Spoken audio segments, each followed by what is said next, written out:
আন বাবা, এবারে আস্তে আস্তে মালগুলোকে গাড়ি থেকে নামা দেখি। ও, এতটা পথ পেরিয়ে এসে শরীরটা যেন আর চলছে না। এই যে দাদু, এখানে রাখছি। বাপরে, কি ভারী! ধুর, এটা কি আমার কাজ নাকি? আহা, অমন করে বলছিস কেন বাচ্চা? দেখতেই তো পারছিস আমি বুড়ো লোক, এত মাল কি আর একা পারি? কাকাবাবু, আমি তপন, এই চায়ের দোকানটা আমার। দিন না, আমি না হয় একটু সাহায্য করছি, দিন। আরে না না বাবা, আমি আর এই গাড়োয়ান মিলে করে নেব। তবে জিজ্ঞেস করার জন্য ধন্যবাদ। আরে গোলাপি মা, নেমে আয় মা। ঠিক তখনই মেয়ে বললে হয়তো ভুল বলা হবে, কারণ রূপে মাধুর্যে তাকে কোনো অপ্সরার থেকে কম মনে হচ্ছিল না।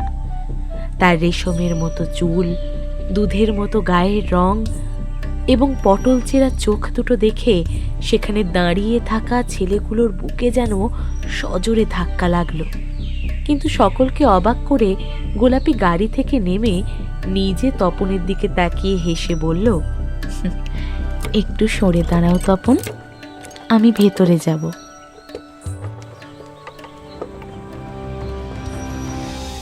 কেসটা কি হলো বলতো?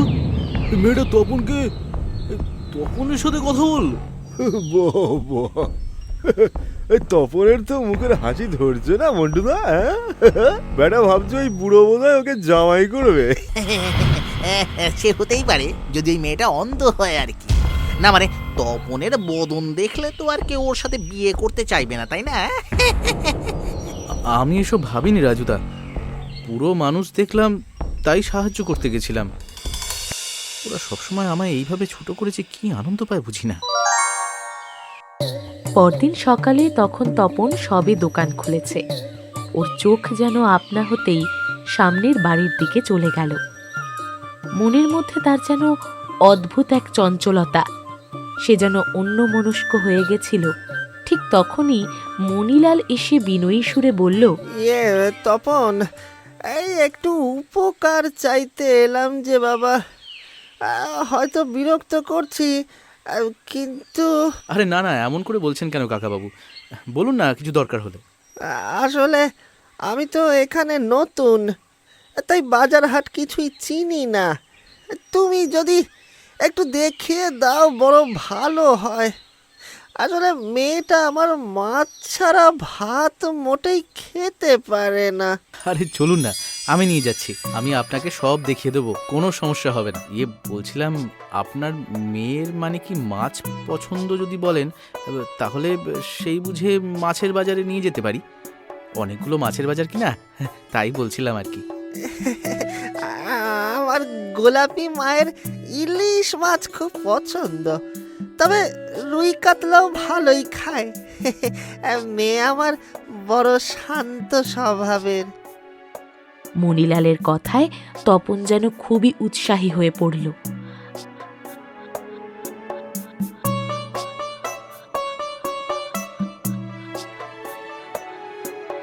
আর বাজার থেকে নিজের টাকায় গোলাপির জন্য মাছ কিনে পাঠিয়ে দিল এবং মনে মনে অত্যন্ত আনন্দিত হয়ে বাড়ি ফিরল। গোলাপি, কি সুন্দর নাম! যেমন নাম তেমন তার রূপ। জীবনে এত সুন্দর মেয়ে আমি কখনো দেখিনি। কি জানি ঘরের মধ্যে কি করছে ও। সকাল থেকে তো একবারও বাড়ির বাইরে বেরোতে দেখিনি। তপন, ওই তপন, এভাবে হনহন করে চললি কোথায়? হ্যাঁ, ও মা, তোরও যেমন কথা, কোথায় আর যাবে?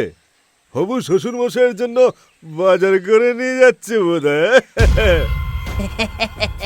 তা হবু জামাইবাবু, আপনার শ্বশুর মশাই গেলেন কোথায়? হ্যাঁ, কয়েকদিন হয়ে গেল, তার দেখা পাচ্ছি না যে।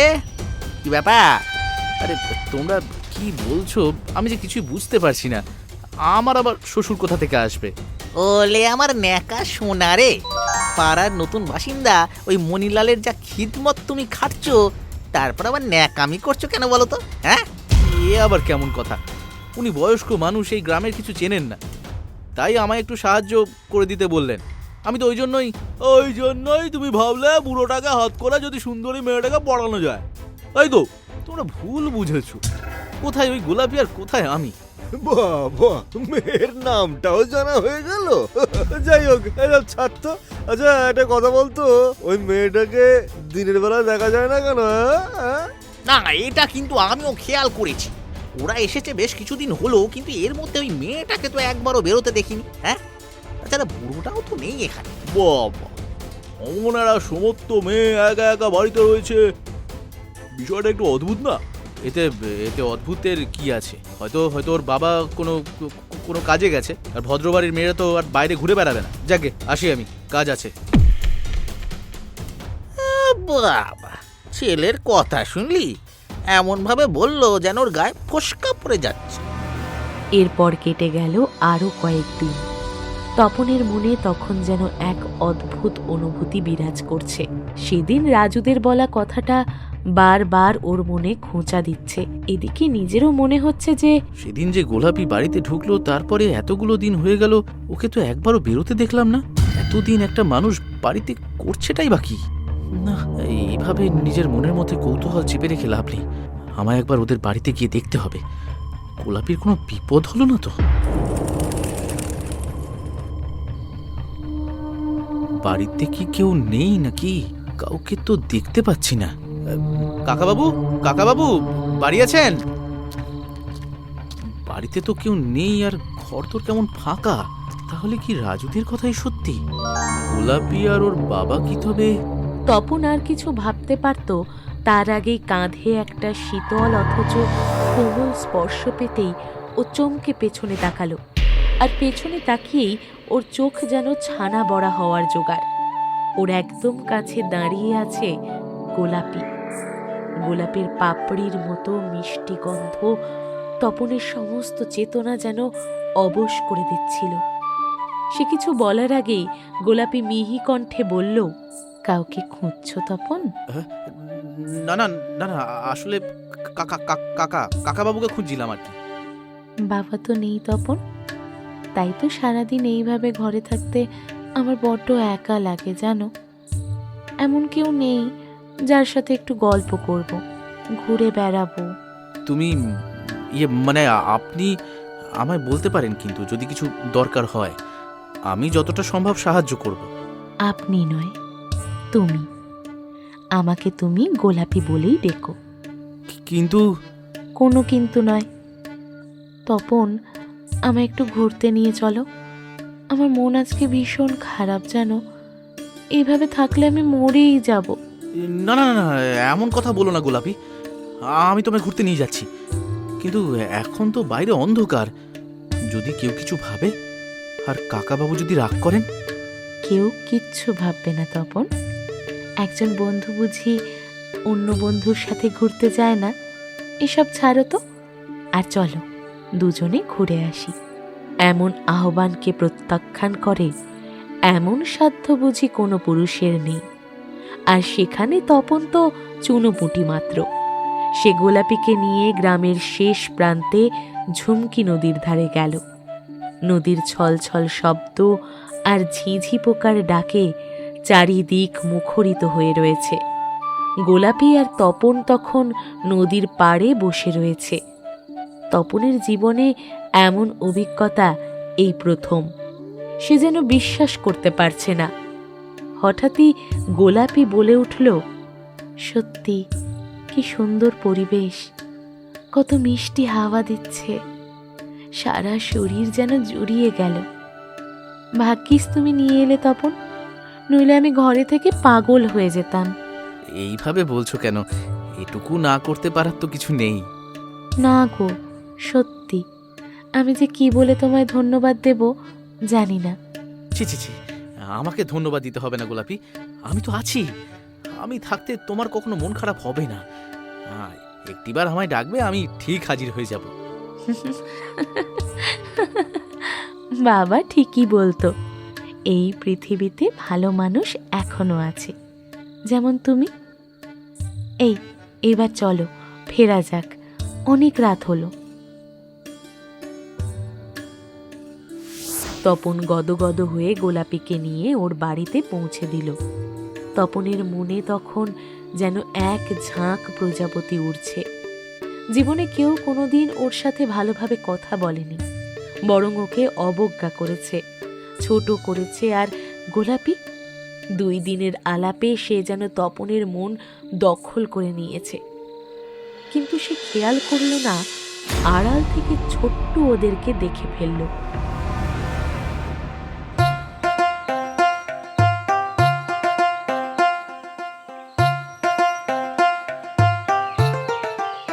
না না দাদা, ওটা নয়, মাছের মাথাটা দাও, বড় দেখে দাও, বুঝলে? ছোট চলবে না কিন্তু।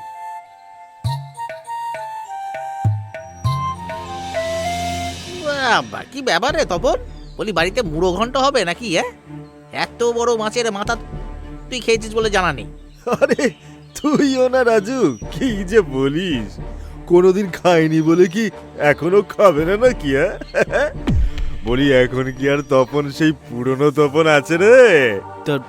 তার মানে তোমরা কি বলছো আমি তো বুঝতে পারছি না। ওলে আমার দুধের শিশু রে, বেশি ন্যাকা সাজিস না। কাল রাতে ওই মেয়ে ছেলেটার সাথে রাজুদা, কি বলছো কি? ছি ছি ছি ছি, তোমরা ভুল ভাবছো। এই একদম লাগামি করবি না। আমি নিজের চোখে দেখেছি তোকে আর ওই মেয়েটাকে রাতের বেলা ফিরতে। তুই ওর বাড়ি গেছিলি, হ্যাঁ এটাও আমি দেখেছি। না, তোমরা ভুল বুঝছো। আসলে আসলে তুই আর ওই মেয়ে ছেলেটা মিলে নদীর ধারে হাওয়া খেতে গেছিলি, তাই তো? ওই মেয়েটার ব্যাপারটা কি বলতো? দিনের বেলায় ওকে দেখা যায় না কেন? রাতের বেলা পেতনির মতো ঘুরে বেড়ায়। কি ব্যাপারটা কি? আর রইল বাকি ওর বাপটা। বেটা ওই রকম একটা ডাগর মেয়েকে রেখে গেল কোথায়? না না না, আমার কিন্তু সুবিধার মনে হচ্ছে না ওদের দুজনকে। একবার দেখতে হবে, বুঝলি? একবার দেখতে হবে। চুপ, একদম চুপ। অনেকক্ষণ ধরে তোমাদের ফালতু কথাগুলো সহ্য করছি, কিন্তু আর নয়। গোলাপির ব্যাপারে আমি আর একটাও খারাপ কথা সহ্য করব না। তপন রেগে মেগে চলে গেল। রাজু আর ছোট্টুর মুখ তখন হাঁ হয়ে গেছে। ওরা এর আগে কখনো তপনকে এমনভাবে কথা বলতে দেখেনি। কিন্তু এরপরই যেন এই গ্রামে এক অদ্ভুত ঘটনা ঘটতে শুরু করলো। পরদিন ভোরবেলা থেকে রাজুকে আর খুঁজে পাওয়া গেল না। গ্রামের সকলে তন্ন তন্ন করে সব জায়গায় খুঁজলেও রাজুর টিকিটিও পাওয়া গেল না। গ্রামের মধ্যে শোরগোল পড়ে গেল। এই কি হলো বলো তো? রাজুর মা বাবাকে তো রাখা যাচ্ছে না। অমন যুবক ছেলেটা কোথায় গেল বলো তো? আরে এই যে কপ্পরের মতো উবে গেছে গো। আমার ছেলেদের সাথেই তো আড্ডা দিয়ে বাড়ি ফিরছিল, কিন্তু তারপরে যে কোথায় গেল কেউ জানে না। এইসব দেখে ভয় লাগছে যেন। কি জানি হঠাৎ কি হলো। সকলকে একটু সাবধানে থাকতে হবে, বুঝলে? আরে সাবধানে থেকে কি হবে? আমি তোমাদের বলছি, এই গ্রামে সাক্ষাৎ ডাইনি ঢুকেছে, ডাইনি। ওই যে বুড়ো মেয়েটাকে নিয়ে এলো, ওরা আসার পর থেকেই সবকিছু কেমন যেন হয়ে গেছে। কে বলছিস কি ছোট্ট? রাজুর নিখোঁজ হয়ে যাওয়ার সাথে ওদের কি সম্পর্ক? দেখ, সম্পর্ক কি আমি তা জানি না, কিন্তু এটুকু জানি যেটা হচ্ছে সেটা মোটেও ভালো হচ্ছে না। কেউ খেয়াল করল না, কিন্তু তপন গাছের আড়ালে দাঁড়িয়ে সব কথা শুনছিল। একদিন পর থেকেই গ্রামে আবার শোরগোল পড়ে গেল। ছোট্টু হঠাৎ করেই নিখোঁজ হয়ে গেছে, ঠিক যেমনভাবে রাজু নিখোঁজ হয়েছিল সেইভাবেই। গ্রামের বাসিন্দাদের মধ্যে তখন যেন এক চাপা আতঙ্ক শুরু হয়েছে। কেউ কেউ বলল এ নিশ্চয়ই ওই মেয়ে ছেলের ষড়যন্ত্র। কেউ সেটা মানল না, কিন্তু সকলে একটা বিষয় খেয়াল করল, যে বা যারা গোলাপিকে নিয়ে অতিরিক্ত কৌতূহল দেখাচ্ছিল বা খারাপ কথা বলছিল, তারাই হঠাৎ করে উধাও হয়ে যেতে লাগলো। কি যে হচ্ছে কিছুই বুঝতে পারছি না। একে একে গ্রামের ছেলেগুলো উধাও হয়ে যাচ্ছে। কোথায় যে উধাও হয়ে যাচ্ছে কেউ বলতেও পারছে না। কেন জানি খুব ভয় করছে।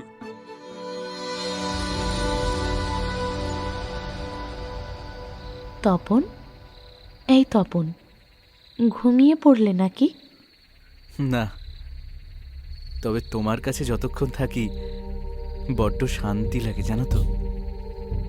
তুমি আমার জীবনে আসার আগে আমার জীবনটা কেমন যেন সাদা কালো ছিল, কিন্তু তুমি আসার পরে সবকিছু যেন পাল্টে গেল। তাই নাকি? তাহলে বলো, আমার জন্য তুমি কি কি করতে পারবে? সব সব কিছু আমি তোমার জন্য সব কিছু করতে পারবো গোলাপি। শুধু আমাকে ছেড়ে যেও না তুমি। আমি তো তোমার কাছেই আছি তপন, কিন্তু ওই ছেলেগুলো, ওরা আমায় কেমন চোখে দেখে তা তো তুমি নিজে দেখেছো, বলো। হ্যাঁ, আর তাই জন্যই তো আজকে ওদের জায়গা ওখানে হয়েছে গোলাপি। এবারে যে ওই মন্টুর পালা, বড্ড বার বেড়েছে গো ছেলেটার।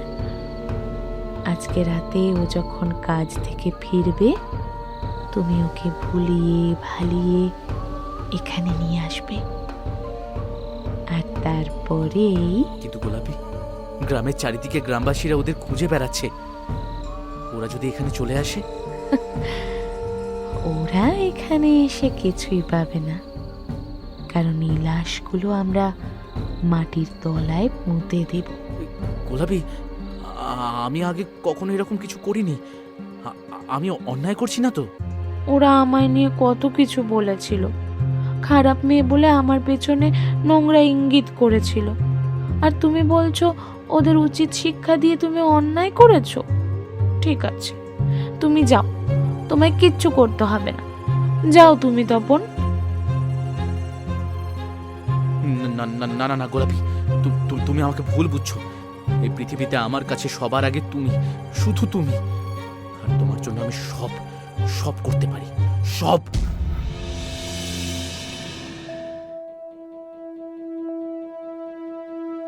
সেই রাতেই তপন যখন মিথ্যে কথা বলে মন্টুকে গোলাপির ঘরে নিয়ে এলো, তখন অনেক রাত। মন্টু অবাক হয়ে বলল, কি কথা বলবি যার জন্য আমায় এইভাবে ডেকে আনলি তপন? হ্যাঁ, তখন থেকে জিজ্ঞেস করছি কিন্তু তুই কিছু বলছিস না, ব্যাপারটা কি? আরে সবুর কর, এত অধৈর্য হলে চলে? হ্যাঁ, আসলে গোলাপি তোর সাথে দেখা করতে চাইছিল, বুঝলি? হ্যাঁ, গোলাপি? তাও আবার আমার সাথে? কেন? আমি বুঝি এত খারাপ যে আমার কাছে আসা যায় না? না, আসলে আগে কখনো তোমার সঙ্গে তো কথা হয়নি, তাই তো আজকে তোমায় ডাকলাম মন্টু। আমি জানি তুমি তোমার বন্ধুদের মতো বোকা নও, তোমাকে আমার ভারী পছন্দ হয়েছে। গোলাপি, তুমি কি সুন্দর, আর তোমার এই রূপ। তাহলে কাছে এসো, খুব কাছে।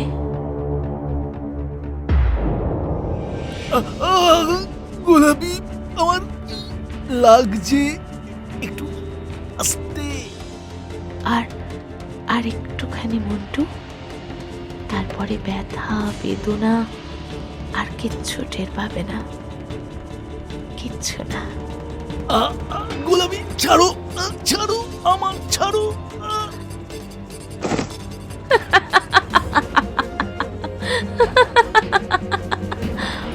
বোকা, সামান্য দুর্বলতা আর সব শেষ।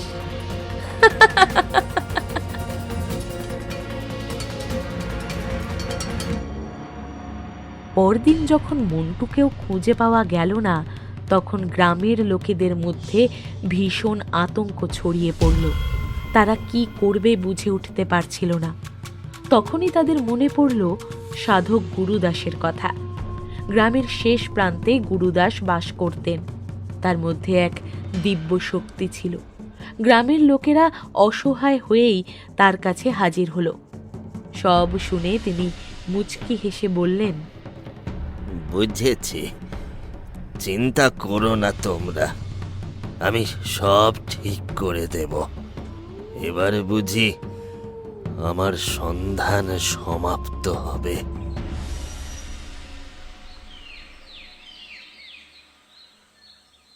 আচ্ছা, এক কাপ চা হবে? হ্যাঁ বাবা, বসুন না, আমি এক্ষুনি দিচ্ছি। বেশ বেশ। আচ্ছা, এখানে গোলাপি বলে কোনো মেয়ে আছে? কি গোলাপি? দেখে তো আপনাকে সাধক বলেই মনে হচ্ছে, তাহলে এই ধরনের আচরণের কারণ কি জানতে পারি?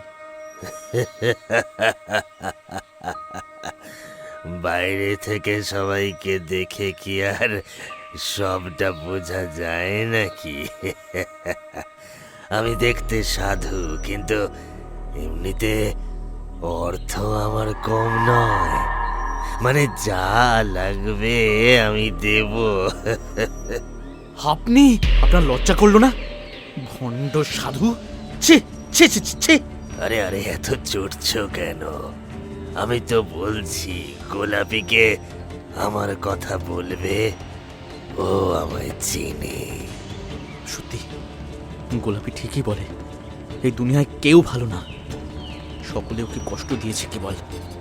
এই লোকটাকে একমাত্র গোলাপি উচিত শিক্ষা দিতে পারবে। বেশ, চলুন না, আমি নিয়ে যাচ্ছি। তপন যখন গুরুদাসকে নিয়ে গোলাপির বাড়িতে গেল, তখন সন্ধে নেমেছে। ঘন কালো অন্ধকার আলকাত্রার মতো রূপ ধারণ করেছে। গুরুদাস দুয়ারে দাঁড়াতেই চমকে উঠল। ওর মুখ বিকৃত হয়ে গেল। ও সজোরে দরজা খুলতেই গোলাপি ছুটে এলো। গুরুদাসের দিকে চোখ পড়তেই ওর মুখ ফ্যাকাশে হয়ে গেল। ও বলে উঠল, তুমি তুমি এখানে কেন? কেন এসেছো এখানে? কারণ তোর পাপের ঘোড়া পূর্ণ হয়েছে, তাই অনেক ঘনিষ্ঠ করেছিস, কিন্তু কিন্তু আর নয়। তপনকে সরাও। তপন, কিছু করো। আজকে কেউ তোকে বাঁচাতে পারবে না পিশাচিনী। কি ভেবেছিলি? হ্যাঁ, কি ভেবেছিলি তোরা এইভাবে মানুষের ক্ষতি করবি আর আমি চুপ করে দেখবো? না না না না না না না। গোলাপি কি বলছে ও? কেন বলছে? মানি না মা, আমি এসব মানি না। আপনি মিথ্যে বলছেন, আপনি মিথ্যে বলছেন। গোলাপি বড় অসহায়। চোখের থেকে পট্টিটা খোলো তপন। গোলাপি কোনো সাধারণ মেয়ে নয়, ও হলো সাক্ষাৎ পিশাচিনী। ওর কাজ হলো মানুষকে ধ্বংস করা, কিন্তু ওদের একজন পান্ডা আছে যাকে আমি বহু বছর ধরে খুঁজে বেড়াচ্ছি। কিন্তু তাকে তুই কোনোদিনও পাবি না। তোর উদ্দেশ্য কোনোদিনও সফল হবে না বুড়ো। এই পিশাচিনীরা এই পৃথিবীকে ধ্বংস করতেই থাকবে। গোলাপি, এ তুমি কি বলছো? না না না না, তুমি তো বলেছিলে তোমার সাথে অন্যায় হয়েছে। হ্যাঁ, অন্যায় হয়েছে, তবে সেই মানুষগুলোর সাথে যাদের অকালে হত্যা করেছে ও। আর তোমাকে বানিয়েছে সিঁড়ি। একার পক্ষে ওর এই সব কাজ করা মোটেও সম্ভব ছিল না, তাই। আর এবারে তোর খেলা শেষ। হ্যাঁ হ্যাঁ হ্যাঁ, করেছি। ওই তপন একটা বোকা পাঁঠা। ওকে আমি যা বলেছি ও তাই করেছে। শেষ করে দিয়েছি। এই গ্রামের মধ্যে আমি ত্রাস ছড়িয়ে দিয়েছি।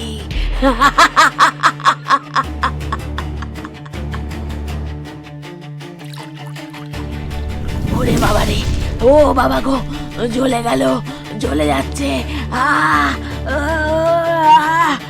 জ্বলে যাচ্ছে।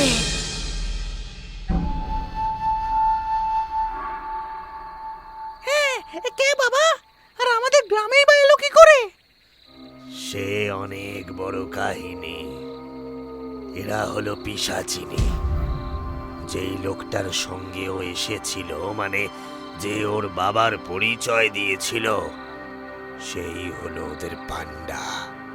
ওই শয়তান তান্ত্রিক পিশাচিনী তৈরি করে। কিন্তু কেন আর কিভাবে? ওই তান্ত্রিকের লক্ষ্য পৃথিবীতে আতঙ্ক আর ভয় সৃষ্টি করা।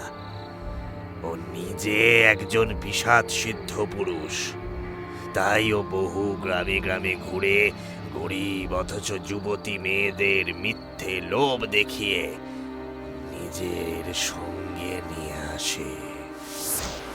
বাবা, বাবা, আপনি জ্ঞানী গুণী মানুষ। আমার মেয়েটারে আপনার হাতে তুলে দিচ্ছি। ওর কোনো ক্ষতি হবে না তো? ক্ষতি? ক্ষতি কি বলছ?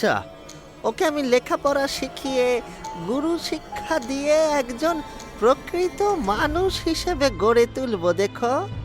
এরপরে যখন মেয়েকে দেখবে চিনতেই পারবে না।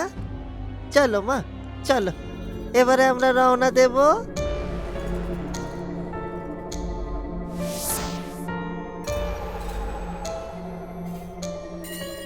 এরা এরা কারা বাবা?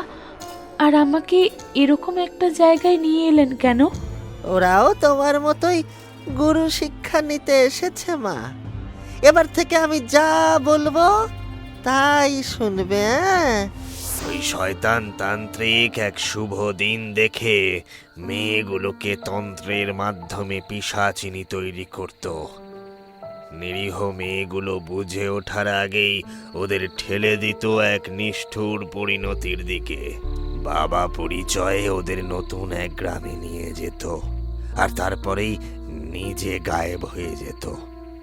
আর সেই পিশাচিনী তপনের মতো কোনো অবলম্বন খোঁজে নিজের কার্য সিদ্ধি করত। হে হে ভগবান, এই শয়তানের জন্য আমাদের গ্রামের কতগুলো মানুষের প্রাণ গেল। যারাই ওকে নিয়ে কৌতূহল দেখিয়েছে তাদেরই ও শেষ করে দিয়েছে। এবার আমি ওকে এই পবিত্র আগুনে ভস্মীভূত করব, তবেই এই গ্রাম মুক্ত হবে। এই বলেই গুরুদাস সামনেই রাখা কাঠের স্তূপের দিকে অগ্নি সংযোগ করলেন। ঠিক তখনই ঘটে গেল এক অদ্ভুত ঘটনা। কেউ কিছু বুঝে ওঠার আগেই তপন ওই আগুনে ঝাঁপ দিল। সকলে চিৎকার করে উঠল। এ কি করছো তুমি? তপন, তপন, তুমি কি পাগল হলে? তপন! আমি আর বাঁচতে চাই না বাবা। এই পৃথিবীতে কেউ আমায় কখনো ভালোবাসেনি, কিন্তু গোলাপি মিথ্যে হলেও ও আমায় ভালোবেসেছে, আমার সঙ্গ দিয়েছে। ওকে ছাড়া আমি বাঁচতে চাই না, কিছুতেই আমি বাঁচতে চাই না। উপস্থিত লোকেরা স্তব্ধ হয়ে দেখল ততক্ষণে তপনের সারা গায়ে আগুন লেগে গেছে। গুরুদাসও অবাক হয়ে গেলেন। ধীরে ধীরে যখন আগুন নিভে এলো তখন সব শেষ। তিনি দীর্ঘশ্বাস ফেলে বললেন, অন্ধ ভালোবাসা হয়তো এটাকেই বলে।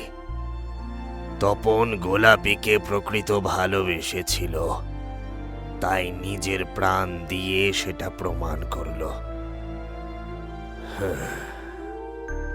আমিও যাই, আবার সন্ধান শুরু করি সেই শয়তান তান্ত্রিকের, যে হয়তো আবার কোনো গ্রামে নতুন পিশাচিনী সৃষ্টি করেছে।